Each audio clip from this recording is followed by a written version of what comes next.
Donc bonjour à tous, il est 11 heures, on va pouvoir commencer cette webconférence. Donc bienvenue à la 38e webconférence de la PCC sur le thème des réseaux de chaleur, comment alimenter un hôpital et son quartier grâce aux énergies renouvelables. Alors j'ai avec moi aujourd'hui, donc je suis Suzy Cantraine, chargée de communication à la PCC. Et j'ai avec moi aujourd'hui Blandine Robert, qui est responsable régionale Grand Ouest, bâtiment, énergie et climat de chez Indigo, donc qui est sur la droite, caméra sur la droite.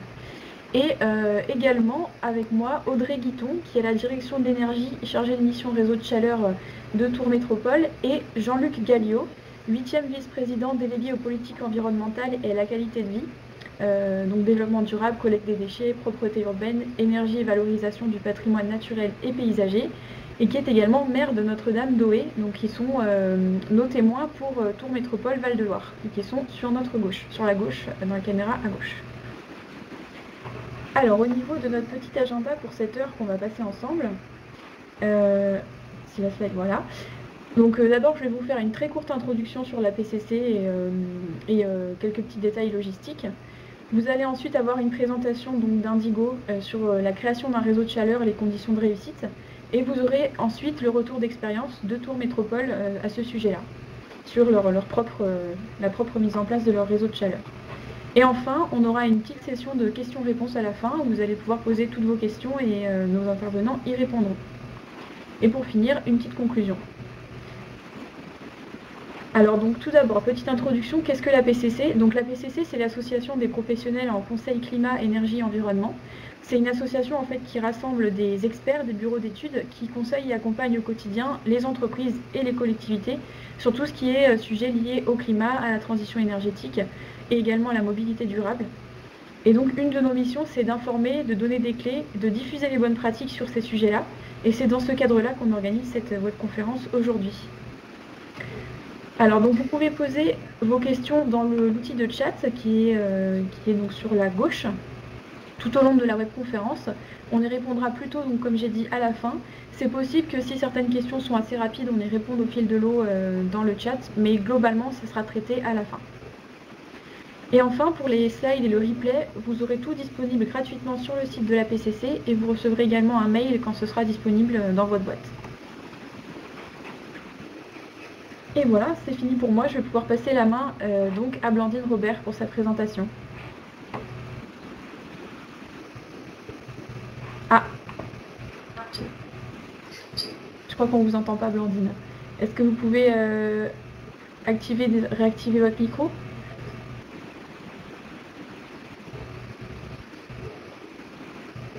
Est-ce que vous m'entendez là? Oui, c'est bon.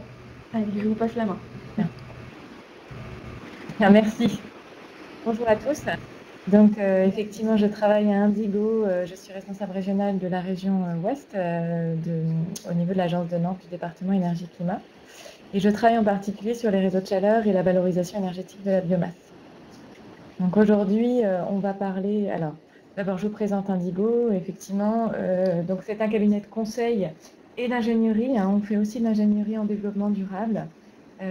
Donc, vous avez là sur cette diapositive l'ensemble des thématiques et des expertises d'Indigo. Donc, on travaille dans le domaine des déchets, l'énergie, le bâtiment, la mobilité et sur la biodiversité. Et sur chacune de ces thématiques, on fait effectivement à la fois du conseil, donc des études de planification en amont, de l'assistance aux politiques publiques, des études de faisabilité, mais aussi donc de l'ingénierie, de la conception, du suivi de chantier, de l'assistance à maîtrise d'ouvrage sur ces projets-là. Nous sommes présents sur l'ensemble du territoire français, donc avec 6 agences à Paris, Chambéry, Toulouse, Marseille, Nantes et une agence dans l'Est. Donc voilà pour la présentation d'Indigo. Donc le sujet d'aujourd'hui, donc les réseaux de chaleur.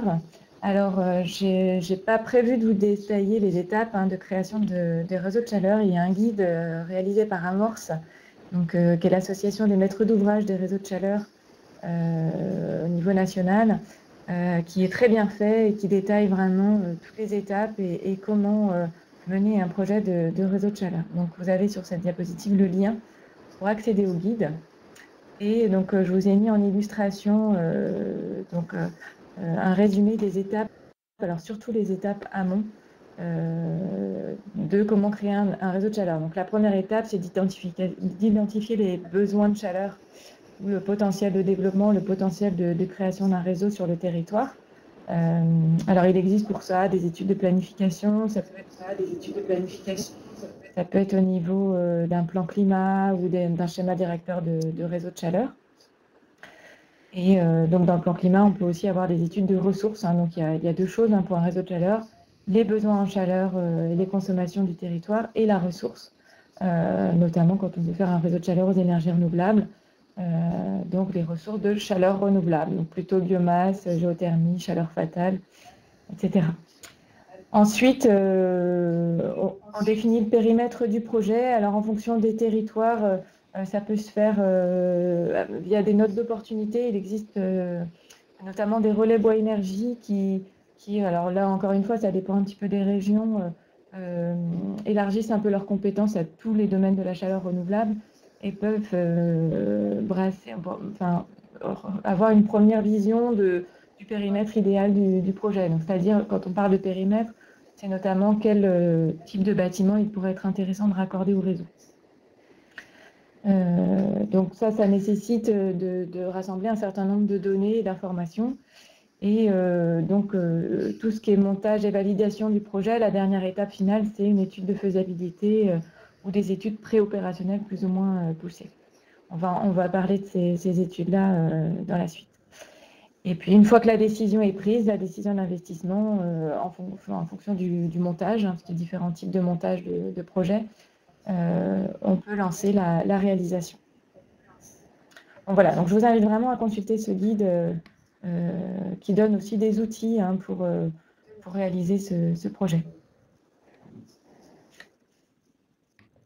Donc on va parler plus précisément du projet qui s'appelait Tour Ouest. Aujourd'hui, la société dédiée s'appelle Tour Métropole Énergie Durable, donc qui gère ce réseau de chaleur. Donc la genèse de ce projet date de 2011. Donc vous voyez, aujourd'hui, il n'est pas encore mis en service, donc c'est quand même un certain nombre d'années avant de développer ce type de projet.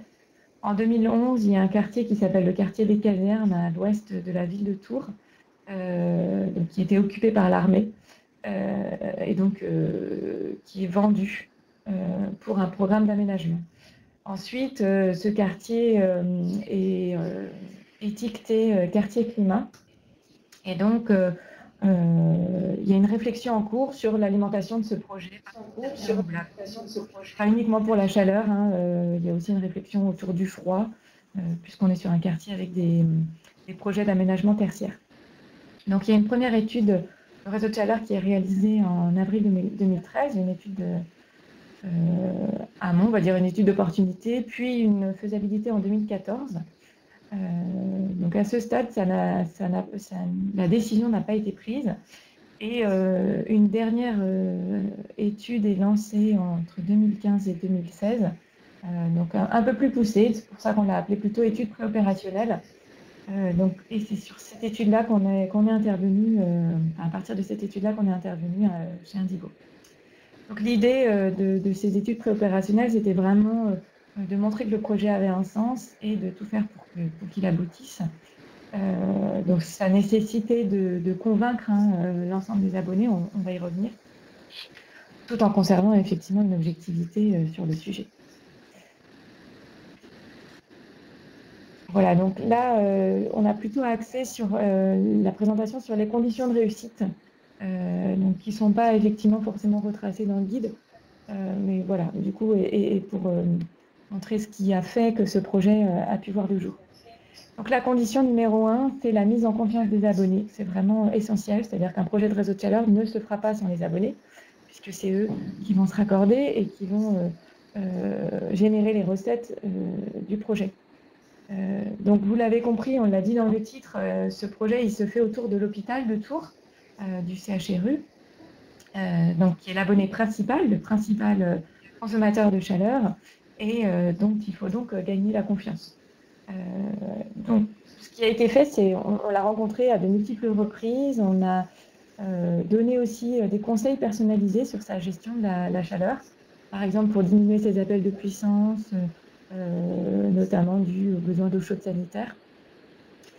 Sachant que l'hôpital, alors c'est le site Bretonneau sur la ville de Tours. C'est un assez beau site avec plusieurs bâtiments alimentés d'ores et déjà par un petit réseau de chaleur en interne. Donc des sous-stations et du coup des appels de puissance qui étaient assez importants au niveau de la chaufferie principale.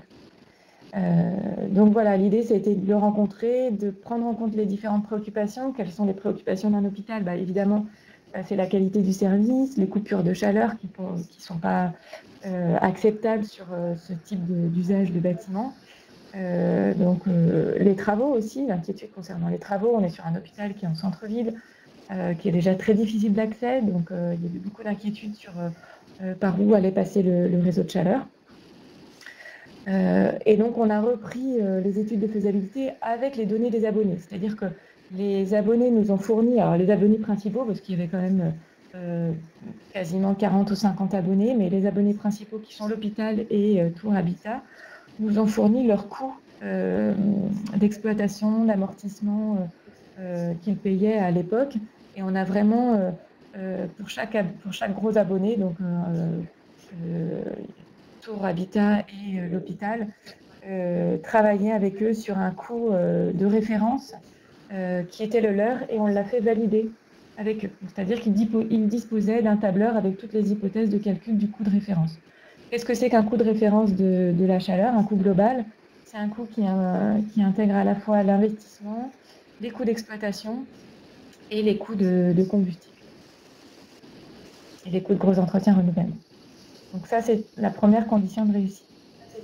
La deuxième condition de réussite, c'est qu'on était et on est toujours dans un contexte de prix du gaz bas. Donc on a essayé de travailler sur différents paramètres pour que le projet de réseau aux énergies renouvelables puisse se faire. Par exemple, on a diminué le taux d'énergie renouvelable. Alors c'est un peu moins vertueux, mais c'est pas figé dans le temps. C'est-à-dire qu'on peut partir sur un taux, là on est parti sur un taux de 60% de couverture par les énergies renouvelables, mais qui pourra à plus ou moins long terme augmenter si le contexte économique est plus favorable. Travailler sur le scénario avec la même densité énergétique. Donc la densité énergétique, c'est faire en sorte que pour chaque mètre linéaire de réseau qui est implanté, on va alimenter le plus de besoins en chaleur possible. Donc ensuite, on a construit effectivement un coût de chaleur attractif avec les gros consommateurs. Donc le coût de chaleur sur un réseau de chaleur, il est divisé en une partie abonnement qui est généralement proportionnelle à la puissance souscrite et une partie consommation. Donc cette puissance souscrite, elle peut vraiment être définie au cas par cas en fonction, alors soit ça peut être la puissance maximale appelée, mais par exemple pour un hôpital, en cas de travaux ou de coupure, la puissance maximale peut être très très élevée. Donc on peut travailler plutôt sur une puissance appelée par grand froid. Enfin, voilà, l'idée c'était vraiment de travailler au cas par cas sur des puissances souscrites adaptées au profil de chaleur du consommateur. Et puis effectivement, dans les argumentaires, on peut souligner le caractère instable du prix des énergies fossiles face à un caractère plus stable d'un prix de réseau de chaleur aux énergies renouvelables. La raison principale, elle est qu'un prix de réseau de chaleur, il se décompose en 3 parties. On a à peu près un tiers lié à l'investissement, un tiers à l'exploitation et un tiers à l'achat de combustibles quand on est sur du bois énergie, par exemple. Donc ce tiers lié à l'installation, il est fixe, puisque l'investissement il se fait à un instant T. Ensuite, on a l'exploitation qui est quand même beaucoup moins variable que le coût de l'énergie. Et on a seulement un tiers lié à de la variation d'énergie. Alors que sur l'énergie fossile, on est plutôt sur 3 quarts, 1 quart, 75-80% du coût de la chaleur qui est lié à l'énergie fossile.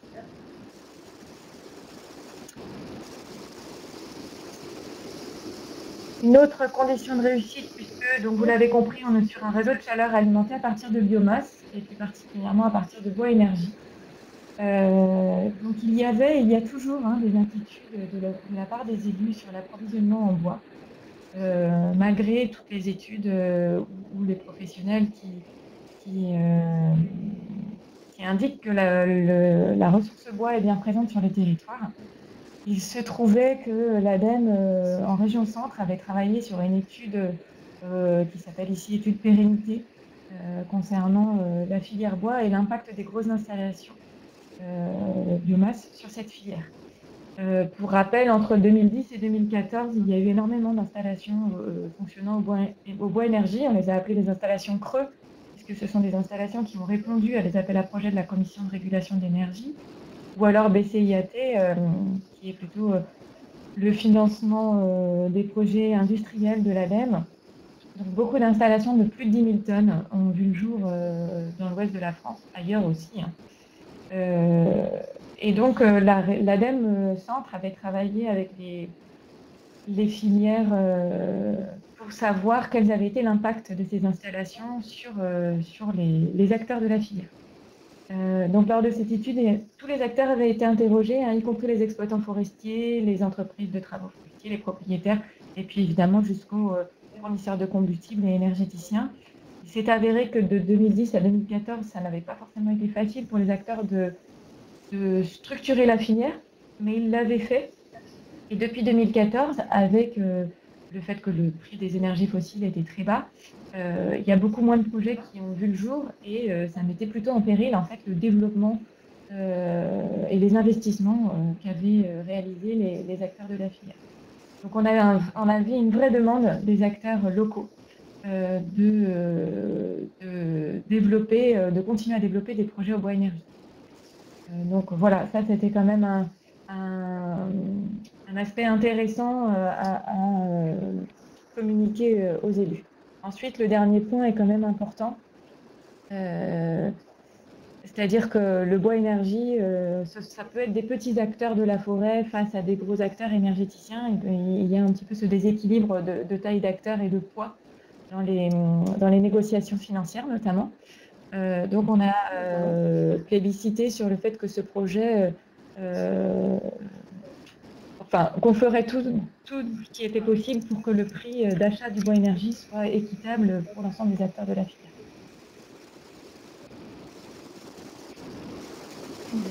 La condition numéro 4 de réussite, donc ça a été le niveau de détail des études préopérationnelles, donc qui sont allées au-delà d'études de faisabilité classiques. Donc notamment en intégrant une analyse financière finale. C'est vrai que j'insiste sur ce point puisque en tant qu'ingénieur technique, on sait très bien faire des études économiques, mais on a tendance à négliger l'aspect financier et les impacts des frais financiers, par exemple, sur le projet de réseau de chaleur. Je vais vous donner quelques exemples. Par exemple, si on se dit on va mettre une installation avec un meilleur rendement, une chaudière qui a un meilleur rendement, elle va coûter un petit peu plus cher, et ce coût, on va le récupérer sur l'exploitation. Donc ça, c'est une analyse économique pure d'un calcul de temps de retour lié à un surcoût. Quand on passe en analyse financière, l'investissement impacte et crée, on va dire, des frais financiers. Alors, je ne suis pas financière, hein, donc je ne vais pas rentrer dans le détail, mais un surinvestissement crée des frais financiers qu'on ne prend pas toujours en compte dans nos calculs économiques. Et du coup, ce n'est pas toujours valable et intéressant au niveau financier, en fait, ce surcoût initial. Un autre point important que prend en compte l'analyse financière, en fait, ce qui a été fait là dans le cas présent, c'est on a élaboré un compte prévisionnel d'exploitation avec notamment le phasage des raccordements. Par exemple, Tour Habitat avait des contrats de fourniture de gaz qui ne se terminent pas à la même année. Donc, du coup, ils ont souhaité, je ne sais plus si c'était le gaz ou l'exploitation, mais enfin, ils avaient des contrats qui s'arrêtaient sur des années différentes. Et ils ont souhaité ne pas rompre ces contrats en cours parce que ça leur faisait des pénalités. Et donc, plutôt raccorder leurs bâtiments au fur et à mesure que leur contrat d'exploitation et de fourniture de gaz se terminait. Donc, on a simulé aussi ça dans le compte d'exploitation prévisionnel, ce qui a aussi un impact financier non négligeable, puisqu'on investit dans un réseau de chaleur sur un périmètre global, alors que les recettes de raccordement des abonnés ne vont pas toutes arriver dès la première année. Donc, il y a un décalage entre l'investissement et les recettes. Donc ça, c'est pareil. C'est une analyse qu'on fait rarement dans une étude de faisabilité classique et que là, on a pu faire à travers un compte d'exploitation prévisionnel assez détaillé. Alors le pendant, c'est que du coup, clairement, la rentabilité du projet était très limite hein, à l'issue de ces études opérationnelles. Donc il a fallu prendre le risque ou pas de poursuivre le projet. On a fait aussi, excusez-moi, on a fait aussi lors de ces études préopérationnelles des études de sensibilité. Donc une étude de sensibilité au gisement de chaleur. Qu'est-ce qui se passe si 10% des abonnés ne se raccordent pas? Est-ce que le projet est toujours pertinent ou pas? Les études au prix du bois. Qu'est-ce qui se passe si le prix augmente de 10%? Et sur la mise en place de redevances de raccordement. C'est-à-dire qu'au lieu d'intégrer le coût de raccordement dans l'investissement initial, plutôt l'intégrer dans des redevances spécifiques abonné par abonné. Donc voilà, on a simulé ces impacts financiers sur ces trois paramètres de sensibilité. Une autre condition de réussite, c'était d'impliquer l'ADEME et de travailler finement sur les subventions. L'ADEME a une méthode de calcul des subventions qui n'est pas toujours simple à comprendre, c'est-à-dire qu'ils ont le fonds chaleur avec un calcul d'aide, mais souvent ce calcul d'aide pour des gros projets, il est associé à une analyse économique qui va prendre en compte des hypothèses, notamment concernant les coûts de référence de chaleur des abonnés. Donc, en rencontrant l'ADEME régulièrement, on a pu comprendre comment il travaillerait sur le calcul des subventions sur ce dossier et pouvoir estimer une subvention au plus proche de la réalité. Voilà, donc ça c'est important. Alors, ça ne nous a pas permis de prendre tout en compte, mais on était quand même sur un calcul de subvention assez proche de la réalité. Avant d'aborder la suite, je voulais quand même vous présenter les modes de gestion. Je ne sais pas quelle est votre connaissance sur ces sujets-là, comme ça va impacter un petit peu sur la présentation suivante. Je voulais vous expliquer quel était le mode de gestion qui avait été retenu ici. Donc, à partir du moment où on crée un réseau de chaleur avec de la vente de chaleur entre tiers, hein, là vous avez compris qu'il y avait plusieurs abonnés qui dépendent de maîtrises d'ouvrages différentes. On avait l'hôpital, on avait Tours Habitat, un bailleur. Il y avait évidemment la ville de Tours avec un ensemble d'équipements, Tours Métropole pour des piscines, et puis d'autres abonnés, d'autres SEM ou bailleurs sociaux, copropriétés, etc. Donc, à partir du moment où on a vente de chaleur à des tiers, on est sur un réseau de chaleur au sens juridique du terme, et donc la collectivité qui, donc là en l'occurrence Tours Métropole détient la compétence hein, de développement de réseau de chaleur. Elle doit créer un service public de distribution de chaleur, qu'on appelle un SPIC. Et ensuite, elle décide ou pas de gérer ce SPIC de manière directe ou indirecte. Donc, en gestion directe, on appelle ça une régie. C'est la partie gauche du graphique. Et en gestion indirecte, on va passer sur une délégation de service public. Donc, c'est le choix qu'a fait Tours Métropole Val-de-Loire, donc de déléguer son service à un délégataire, à un professionnel du coup de la réalisation et de l'exploitation de réseaux de chaleur. Ensuite, une fois que ce choix a été fait de déléguer ce service, reste à choisir le financeur. Est-ce que c'est la collectivité qui va financer ce service ou est-ce que c'est le délégataire? Donc, en l'occurrence, là, il a été fait le choix de faire financer ce service par le délégataire. Donc, on est sur une délégation de service public en mode concession. Donc, c'est la partie tout en bas à droite du graphique. Donc, le délégataire hein, est maître d'ouvrage, c'est-à-dire qu'il va concevoir, réaliser les travaux, les suivre, et ensuite exploiter l'installation pendant plus de 20 ans. Là, en l'occurrence, 23 ans d'après le contrat qui a été établi avec lui. Voilà. Je vais laisser du coup, donc j'ai terminé ma présentation, je vais laisser la main à Tours Métropole Val-de-Loire pour nous parler de son retour d'expérience et puis plutôt des étapes suivantes qui ont suivi les études opérationnelles.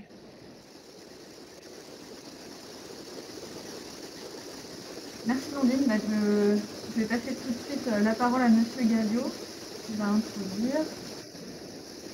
Oui, bonjour à vous.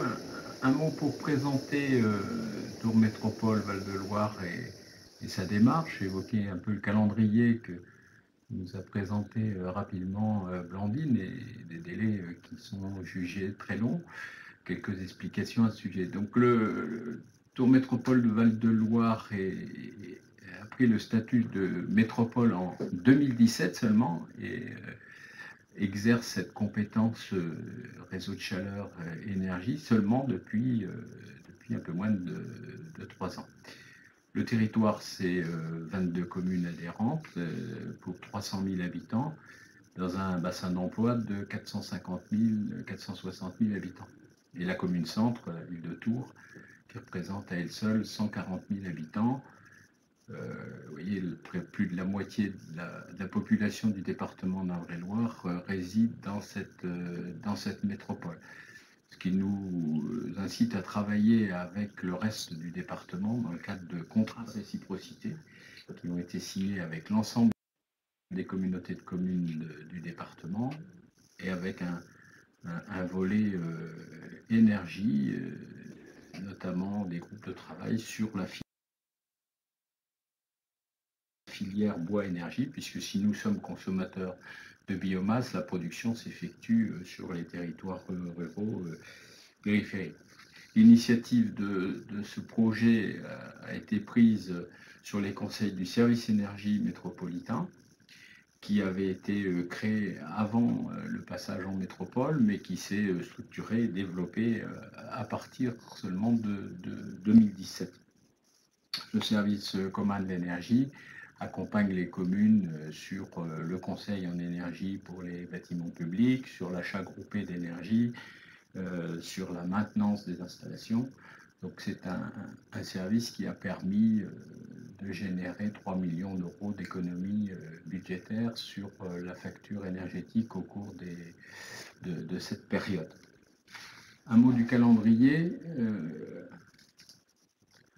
En 2014, changement politique à la tête de la métropole, ce qui aussi a été un des motifs de retard si on observe un calendrier qui aurait débuté dans les années 2010-2011. Donc un changement politique en 2014 et une prise de compétence véritable en 2017 avec la métropole. Une décision avait été prise juste avant, en octobre 2016.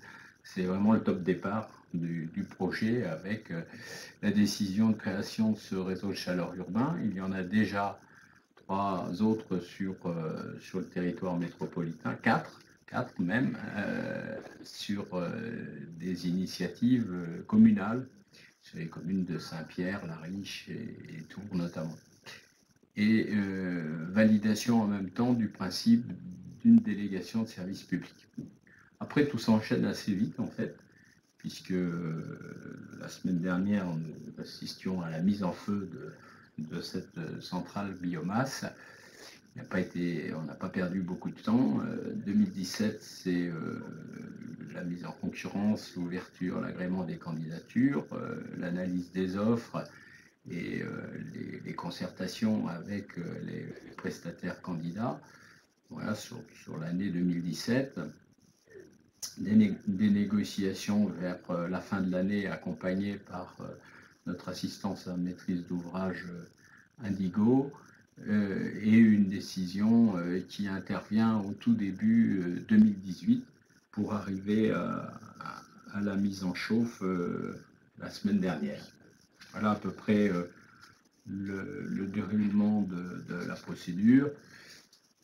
La réussite du projet nécessitait aussi une démarche politique auprès des élus concernés.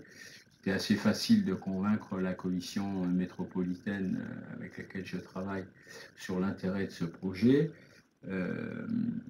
En 2015, la loi de transition énergétique avait été votée, fixant des objectifs de multiplication par 5 des réseaux de chaleur alimentés par les énergies renouvelables. Donc c'était un bon argument à faire valoir. Nous avions aussi engagé les démarches sur notre schéma directeur de l'énergie qui vient de se terminer. où les potentialités sur les ENR paraissaient assez faibles. Difficulté à mettre en place des éoliennes sur le Val-de-Loire, patrimoine mondial de l'UNESCO, pas de géothermie, refus du plan régional déchets de faire de la méthanisation CSR. Donc les pistes sont assez peu nombreuses. Or, la biomasse et le photovoltaïque, et là encore, il faudrait avoir des projets très très ambitieux pour permettre des évolutions sensibles. Donc, convaincre les élus, c'était surtout convaincre nos collègues des villes concernées, puisqu'on allait engager chez eux sur une compétence métropolitaine de très gros chantiers, plusieurs kilomètres de réseau qui allaient défoncer toute une partie des quartiers anciens de la ville-centre. Et puis des projets parallèles comme celui de la deuxième ligne de tramway sur Tours qui se situe sur ce même secteur. Des oppositions, à chaque fois que l'on fait un projet, vous savez qu'on est confronté dans ce pays à des oppositions, notamment sur le risque de saboter la forêt régionale, malgré les précautions prises en amont avec l'ADEME, comme on vous l'a dit tout à l'heure, ou avec l'association Arbocentre qui gère la forêt au niveau régional. Voilà, donc une phase d'appropriation pour les élus qui acceptent néanmoins ce projet, et puis une implication aussi des futurs clients qu'il fallait convaincre. Le CHRU qui représente à lui seul plus de 30% du puits de chaleur, l'université, 7 sites sur le périmètre sont concernés par ce réseau, et puis les bailleurs sociaux représentant à peu près 10 000 logements au total.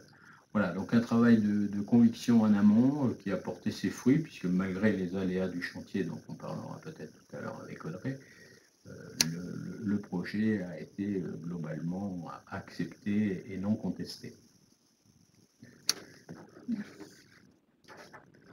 Alors ensuite, une autre condition de réussite pour ce type de projet qu'on voulait mettre en lumière, ce sont les moyens humains. Alors, malgré le fait qu'on ait un assistant maîtrise d'ouvrage et qu'on ait délégué le service, c'est vrai que la collectivité reste impliquée. Il y a quand même un petit travail de suivi de projet à faire. Alors, avoir un assistant maîtrise d'ouvrage à ses côtés, c'est indispensable pour nous, ça nous a paru indispensable pour ce type de projet, où on doit avoir des compétences techniques, financières et juridiques pour mettre en place ce type de contrat. La délégation de service public, la délégation de service permet de confier du coup à un maître d'ouvrage délégué la responsabilité de la réalisation des travaux qui sont assez conséquents, puisque là notre projet c'est quand même 17 km à venir, 17 km de réseau dans la ville de Tours. Donc on est sur une ampleur assez importante. La collectivité reste impliquée, donc on a du suivi de projet, on a des prises de décision tout au long de la procédure, et notamment tout au long des travaux. Les travaux qui ont commencé depuis un an, donc les premiers coups de pelle ont été donnés en février 2019. Et depuis, on a tout un tas de choses à gérer, une multitude de services de la ville de Tours et services métropolitains à coordonner. Les travaux de réseau, ce sont des travaux de voirie. On est dans le centre-ville de Tours, donc dans un milieu très dense où chaque rue que l'on va bloquer va nécessiter de faire des déviations. Il y a toute une coordination, tout un impact sur la circulation qui est important pour les riverains. Des riverains qui comprennent tout à fait le sens du projet, du réseau de chaleur, mais qui, pour la plupart, subissent les impacts, mais ne vont pas pouvoir bénéficier du réseau. Donc, voilà, un des maîtres mots, en tout cas pour la réussite du projet, ça va être vraiment la communication auprès de ces riverains et la gestion des désagréments au jour le jour que les travaux de voirie, les travaux de tranchées juste en bas de chez eux, va pouvoir nous leur apporter. Donc on avait des fronts de travaux multiples, donc ça a été un gros impact en tout cas pour les riverains. Et puis, d'un autre côté, nous, en tant que collectivité, on a toute cette phase de négociation, d'avenant qui arrive au fur et à mesure du projet. Bon, là, c'était pendant les travaux. On a eu à négocier des clauses résolutoires. Donc, tout ce travail est à faire par la métropole, accompagné bien sûr de son assistant. Et puis, un travail de relais auprès des élus, notamment pour gérer les demandes des riverains et les problématiques qu'ont pu leur poser les travaux. Donc voilà pour cette partie moyens humains. Ensuite, évidemment, il ne faut pas se décourager aux premières difficultés. L'ampleur du réseau amène des difficultés, amène des refus, donc comme on l'a vu tout à l'heure. De notre côté, les principales difficultés que l'on a eu à gérer, ça a été au niveau du choix du terrain, déjà, du choix du terrain de la chaufferie. Le centre-ville de Tours est proche de zones inondables, donc les premiers terrains qui avaient été ciblés sont proches du Cher, sont proches de zones inondables. Une zone inondable, ça aurait causé de trop grosses difficultés pour la construction d'une chaufferie. Et puis une prise de risque trop importante en cas de crue, par exemple, où on aurait pu avoir des ruptures de fourniture. Donc il a fallu trouver d'autres terrains. Ensuite, on a été confronté à des pollutions de terrain. Donc les premiers terrains qu'on avait ciblés se révélaient trop pollués, donc ça pouvait mettre en péril l'équilibre économique du réseau, puisque le coût de la dépollution aurait pu être important. Et finalement, le terrain qu'on a choisi, pour lequel on se doutait qu'il y avait un petit peu de pollution, mais on ne savait pas dans quelle mesure, s'est trouvé finalement assez pollué aussi. Donc là, il y a eu un impact financier très important pour la collectivité. Pour expliquer les terrains pollués, la ville de Tours, dans les années 60-70, avait la fâcheuse habitude de stocker tous ces déchets dans tous les trous qui existaient sur le territoire de la ville. Donc, quelques décennies plus tard, on retrouve ces gisements qu'il faut dépolluer. Et donc, sur le site où on a implanté la centrale biomasse, on a dû évacuer 2000 mètres cubes de terrain pollué. Donc, un surcoût non négligeable. Voilà, on cherche par la collectivité. Ensuite, alors ça c'est aussi c'est une aide, mais ça a aussi été une difficulté, c'est la subvention du Fonds Chaleur, de l'ADEME, qui nous a été donnée en partie sous forme d'une avance remboursable, donc quasiment le quart de la subvention reçue de l'ADEME est une avance remboursable. Donc ça veut dire qu'un jour il va falloir rembourser cette avance, donc forcément il y a un impact sur l'équilibre économique du projet, et puis cela nous a amené à négocier avec le concessionnaire la formation d'un nouveau terme pour prendre en compte plus tard, au moment où on va devoir rembourser cette aide, le remboursement de cette avance. Donc ça a été aussi un point, on a négocié quand même plusieurs mois avec le concessionnaire pour tomber d'accord sur la forme et le montant de ce terme. Et puis, bien sûr, dans les difficultés, il y a les retards des travaux, notamment le retard plus important que l'on peut noter sur nos travaux, c'est le fonçage sous les voies de la SNCF. Donc le terrain de la chaufferie est d'un côté des voies ferrées, et puis le reste, la totalité de l'ensemble du réseau de chaleur s'étend de l'autre côté des voies de la SNCF. Donc le passage sous ces voies était indispensable. Et malgré les prises de contact de la part du concessionnaire bien en amont des travaux, puisque les premiers contacts ont été faits en juin 2018, les contraintes imposées par la SNCF pour pouvoir ralentir ces trains et nous donner un créneau pour pouvoir passer sous les voies ont été... ce créneau a été difficile à trouver, et on a pu finalement avoir une chance de passer sous les voies qu'en fin 2019.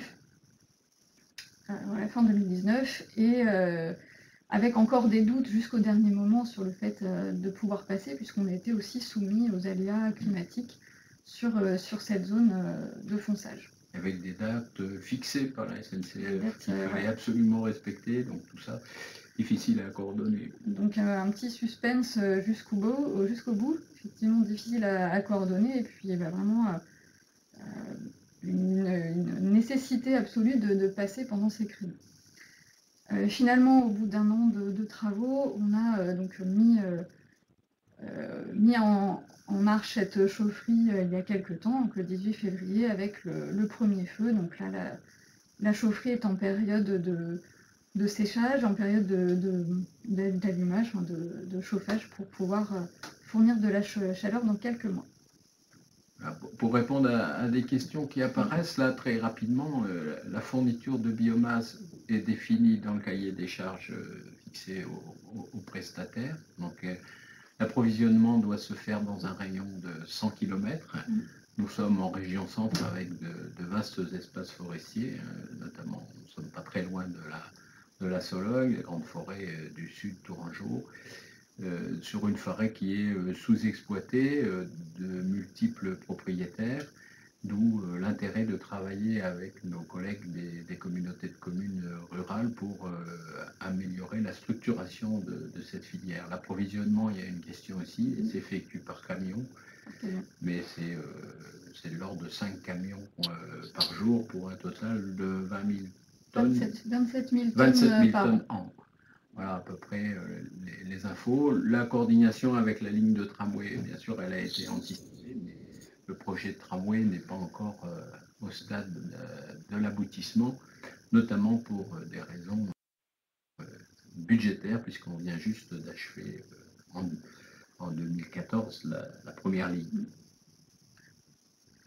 Mais oui, effectivement, pour les travaux, ça a été anticipé. Donc, on a évité de passer au même endroit que éventuellement le futur tram. Je complète juste sur l'approvisionnement. Pour du bois, hein, c'est très compliqué de faire un approvisionnement par... il y avait des questions par train ou par bateau, parce que ça nécessite des ruptures de charge. C'est-à-dire que le bois, il faut quand même de toute façon l'amener jusqu'au bateau, et ensuite du bateau, que ce soit bateau ou train, jusqu'à la chaufferie. Et donc la rupture de charge coûte très très cher. Il faut quand même le transporter d'un contenant à un autre. Et puis, comme vous l'avez dit, il parcourt maximum 100 km. Donc l'impact carbone du transport est négligeable en fait, hein, vis-à-vis par rapport le bilan. C'est vrai qu'on n'a pas présenté le bilan environnemental du projet, mais la substitution par de la biomasse d'un ensemble d'équipements aux énergies fossiles, l'impact en termes d'économie d'émissions de gaz à effet de serre est assez conséquent, même en considérant le transport par camion. Sur les sources, l'économie, c'est 9 000 tonnes de CO2 évitées par an. Et sur les réseaux de chaleur de la métropole existants et à réaliser, on dépassera 100 000 tonnes de CO2 économisées.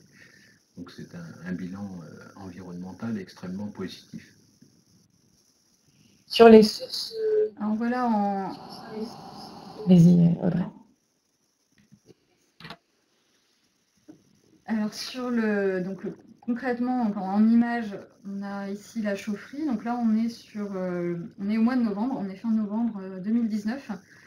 On peut voir les entrées des fosses, des deux fosses où on va déverser le bois. Donc on a notre silo actif qui est lui plutôt sur la gauche. Donc fin novembre 2019, c'est la livraison aussi de la première chaudière biomasse, donc une chaudière de 6 MW. La montée en puissance du réseau, puisque là aujourd'hui on a à l'heure actuelle fait seulement 7 km, c'est déjà bien 7 km de réseau, mais à terme le réseau de chaleur comprendra 17 km. Donc on va avoir une montée en puissance dans les années à venir, et ça va se concrétiser au niveau de la chaufferie par l'arrivée en 2021 d'une seconde chaudière biomasse de 6 MW également. Donc, en tout, dans cette chaufferie principale, on va avoir en plus donc, un condenseur d'1,5 MW, une chaudière gaz de 10 MW et une deuxième chaudière gaz de 13 MW et un moteur cogénération d'1 MW. Voilà encore des photos de l'arrivée de cette première chaudière biomasse. Les retards sur les travaux, des aléas multiples, hein, comme on l'indiquait. On est dans de l'habitat ancien, où dès qu'on touche aux voiries, on tombe sur de l'amiante, on tombe sur des réseaux qui ne sont pas à la bonne place. On a évoqué les problèmes de fonçage sous la voie SNCF. Donc toute une série de petits retards. Et puis un événement dans quelques jours, ce sont les élections municipales, donc un moment assez peu propice au développement de travaux dans la ville-centre. Donc on avait pris l'engagement d'achever cette première tranche avant les municipales. L'engagement va être tenu, mais ce fut difficile. Il y a eu quelques aléas, effectivement. Et puis quelques images, parce que c'est vrai que c'était quand même un point important du fonçage sous les voies SNCF. Donc sur cette première image, on voit la fosse de départ du micro-tunnelier, et on voit même au fond les 2 cheminées qui ont depuis été installées sur la chaufferie. Alors voilà les fosses de départ. Donc le micro-tunnelier a été en route 24 heures sur 24 pendant 3 jours pour pouvoir franchir les voies SNCF. Oui, une question sur l'isolation des bâtiments. Bien évidemment, c'est une préoccupation du service énergie, qui a réalisé un diagnostic sur les 800 bâtiments publics de la métropole. Et on vient de lancer en janvier une plateforme de rénovation de l'habitat pour les particuliers et les copropriétés, qui s'appelle Artemis, et qui va monter en puissance avec des soutiens financiers de la région Centre-Val de Loire. Donc on prend bien en considération cette problématique des économies d'énergie et de l'isolation thermique. Ensuite, oui, si on peut revenir sur l'hôpital, qui est le principal puits de chaleur, qui va consommer 30% des besoins, de la chaleur fournie par le réseau. Donc on est sur, on l'a pas évoqué non plus, mais on est sur un réseau qui va faire 100 MW, qui va 100 MWh, pardon, en distribution de chaleur.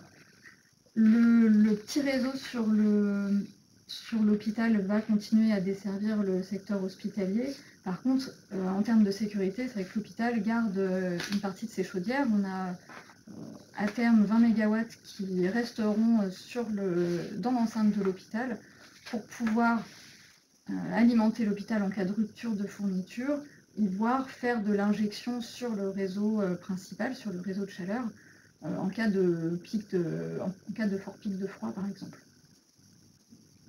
Ça va être... c'est prévu. Alors, sur la chaleur fatale de l'hôpital, non, je ne sais pas s'il y a eu des travaux... Je ne sais pas. Ce que l'on peut dire, c'est que le schéma directeur de l'énergie et le schéma parallèle sur les réseaux de chaleur prévoit bien sûr le développement de ces réseaux à d'autres secteurs de la métropole. Il existe une autre grosse antenne du CHRU au sud de Tours qui sera forcément à desservir, et un réseau également au nord agglomération, avec une nécessité à terme d'interconnexion de l'ensemble de ces réseaux. Ce qu'on n'a pas fait sur ce réseau de chaleur Tour-Ouest pour des raisons de concurrence. Une entreprise qui était déjà très fortement implantée sur le territoire, en situation de monopole, qui avait besoin d'être mise en concurrence. L'interconnexion avec les réseaux voisins aurait fait que le choix s'avérait quasiment certain. Donc on a été obligé dans un premier temps d'éviter cette interconnexion, mais à terme il faudra l'envisager. En termes de sécurité, on a étudié en tout cas ces questions d'interconnexion dans le cadre du schéma directeur des réseaux. Je ne sais pas s'il y a d'autres... Concernant le petit réseau de l'hôpital, il est toujours existant et utilisé, hein. Donc en fait, l'hôpital est alimenté à partir d'une chaufferie principale qui desservait l'ensemble des bâtiments. Le réseau actuel s'est raccordé à la chaufferie principale de l'hôpital. Donc le petit réseau qui desservait l'ensemble des bâtiments est toujours utilisé. La principale opposition, qui en reste encore très, très modérée, concerne donc la gestion de la forêt. C'est le sujet qui nous a été opposé, avec des affirmations selon lesquelles les exploitants procéderaient à des coupes blanches, qu'on allait détruire la biodiversité, etc. Donc autant d'arguments qui sont contrés par les experts, notamment le conseil Arbocentre dont je parlais tout à l'heure, puisqu'il s'agit bien d'utiliser des déchets de bois, des coupes d'entretien de la forêt, et non pas d'utiliser du bois d'œuvre. D'ailleurs, tous les espaces forestiers d'une certaine importance sont soumis à des plans de gestion, donc on ne peut pas y faire n'importe quoi. Et puis il y a des gisements de bois très importants qui ne sont pas utilisés, notamment les bois d'entretien sur le Val de Loire, tous les espaces boisés, espaces verts de nos collectivités. Tout ça n'est pas actuellement véritablement valorisé et permettra de répondre aux besoins. Arbocentre estime le gisement à 300 000 tonnes de bois potentiellement utilisables sur le périmètre des 100 km. Donc nous sommes très loin de saccager la forêt qui continue sur ce territoire de la région centre à progresser. Il y a une question aussi sur le régime de température. Donc on alimente la plupart des bâtiments alimentés sont en haute température. Aujourd'hui, l'hôpital était alimenté avec une température à 95 degrés, donc on a demandé le régime le plus bas possible, mais on reste sur un régime haute température autour de 100 degrés au départ en tout cas.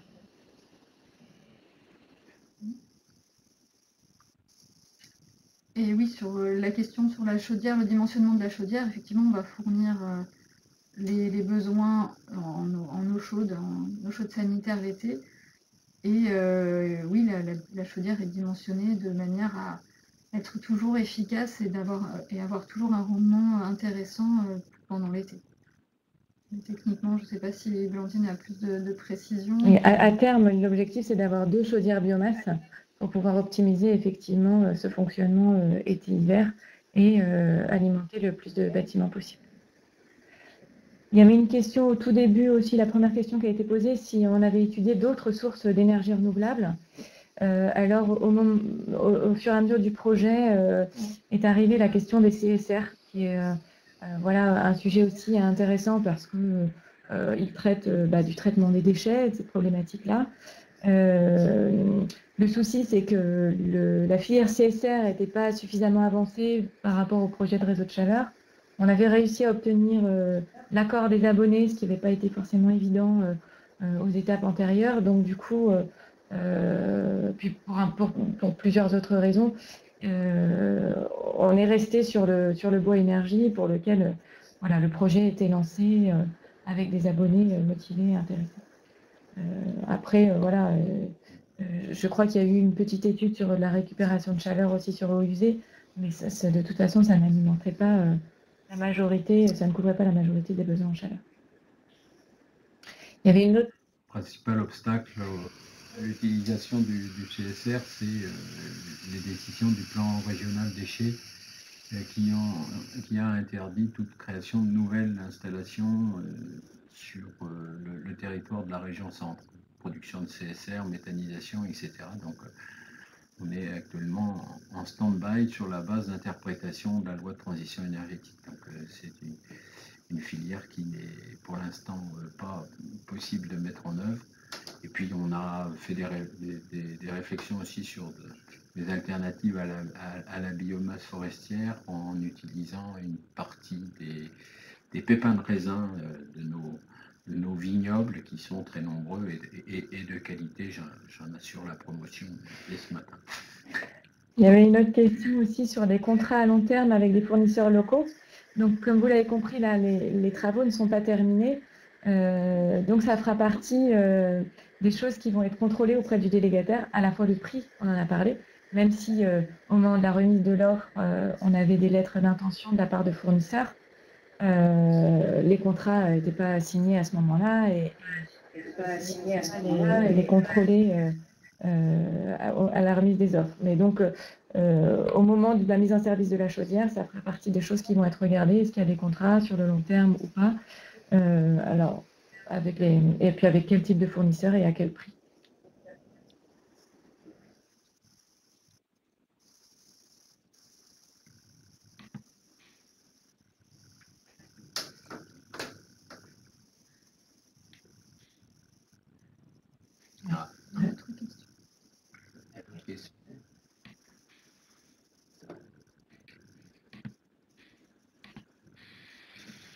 Là, on est sur 27 000 tonnes de bois annuel. Quand le réseau aura atteint sa capacité, la capacité visée en tout cas par le contrat. Un point important à souligner, c'est l'importance du suivi de la DSP, d'être bien accompagné aussi par des bureaux d'études spécialisés pour vérifier que le contrat passé est bien respecté. Donc un suivi de l'ensemble des critères, exemple sur le respect de l'utilisation de la biomasse, le respect du kilométrage parcouru par les camions, etc. Ce sont des engagements pris qu'il faut tenir en dehors des aspects techniques que les techniciens maîtrisent davantage, mais vraiment, dans toute DSP, il y a un travail important à faire pour assurer le contrôle du délégataire.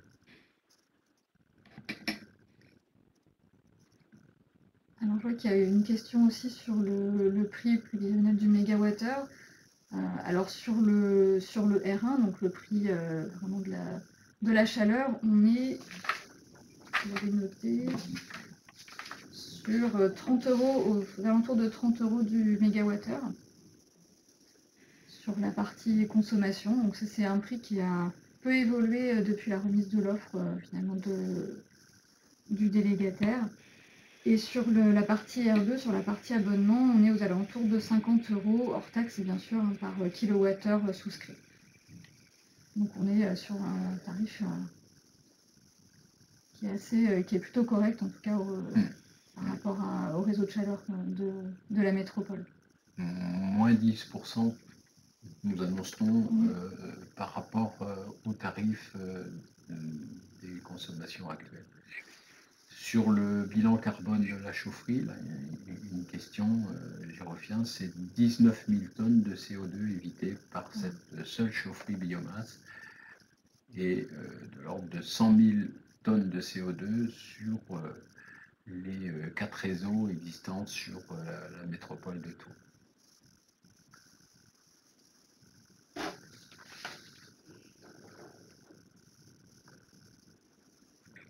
Autonome en cogénération. Elle n'est pas autonome hein, parce que la cogénération ne fonctionne pas toute l'année. Et c'est vrai qu'une chaufferie bois, ça a des consommations en électricité dues au fonctionnement de l'ensemble des équipements, notamment de convoyage du bois entre le silo et la chaudière. Mais non, c'est pas tout à fait autonome. Il me semble qu'il y a des panneaux solaires aussi sur le site. Enfin voilà, il y a quand même pas mal de petites choses qui ont été mises pour améliorer le bilan environnemental.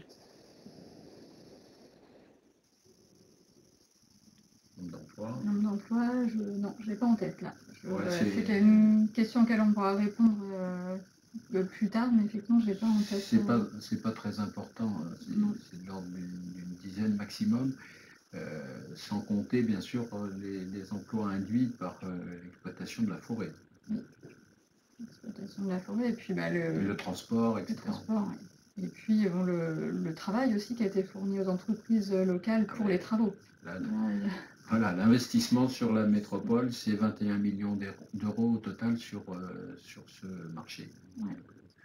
Il y a des retombées forcément sur l'emploi dans les travaux publics et le bâtiment.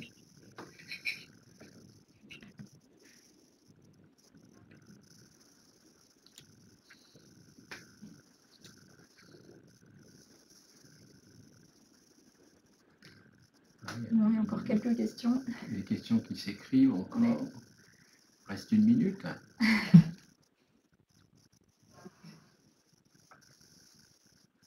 Alors, temps de retour sur investissement. Donc ça, c'est une question très économique et pas du tout financière, comme on le disait au début. Le temps de retour, en fait, on ne l'a pas vraiment calculé, puisqu'on a plutôt calculé un taux de rentabilité interne sur 23 ans et fait en sorte qu'il soit positif, quoi, et que la rentabilité, elle soit plutôt associée à un gain pour les abonnés.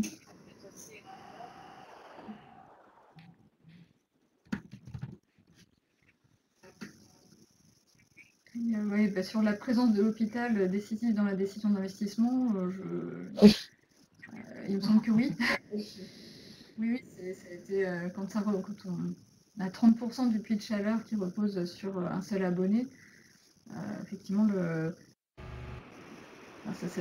prise de part et l'intervention de l'hôpital a été décisive pour ce projet.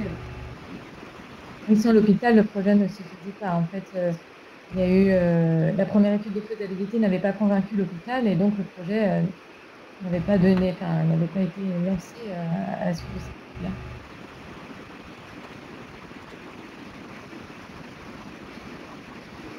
Alors, est-ce qu'on va bientôt conclure? Je vois que c'est un sujet qui intéresse parce qu'il y a encore des questions qui arrivent. Est-ce que vous voulez prendre encore une dernière question ou... D'accord, je vous laisse répondre enfin, si vous voulez, encore à quelques questions. Moi, là, la question, je ne la comprends pas. Intégrer les installations existantes individuelles, pas encore en fin de vie. Enfin, oui, je pense que oui, en fait. Les bâtiments raccordés, les installations, elles n'étaient pas forcément en fin de vie. Je ne sais pas si ça répond à la demande. Mais aussi de moderniser certaines installations. On profite de cette opportunité pour moderniser des équipements, notamment sur des antennes de l'hôpital. L'hôpital Clocheville, par exemple, avait besoin de changer ses chaudières. Sur le prix de vente fixe, c'est vrai que c'est important. Oui, il est fixe. Enfin, il y a une formule d'indexation annuelle, mais c'est quand même un prix effectivement fixe sur 23 ans.